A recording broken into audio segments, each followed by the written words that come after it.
যে কোনো মূল্যে উপজেলা পরিষদ নির্বাচন সুষ্ঠু করতে হবে, এমনটাই বললেন প্রধান নির্বাচন কমিশনার কাজী হাবিবুল আওয়াল।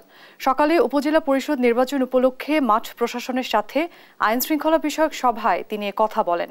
সিইসি বলেন, উপজেলা নির্বাচন সুষ্ঠু না হলে ৭ জানুয়ারি নির্বাচনের মাধ্যমে যে গণতন্ত্র প্রতিষ্ঠা হয়েছে তা ক্ষুণ্ণ হতে পারে। তাই মানুষ যাতে নির্বিঘ্নে ভোট দিয়ে বাসায় ফিরতে পারে সেই ব্যবস্থা করতে হবে। উপজেলা নির্বাচনে কোনোভাবেই যেন সহিংসতা না হয় সে বিষয়ে আইন শৃঙ্খলা বাহিনীকে নির্দেশনা দেন প্রধান নির্বাচন কমিশনার।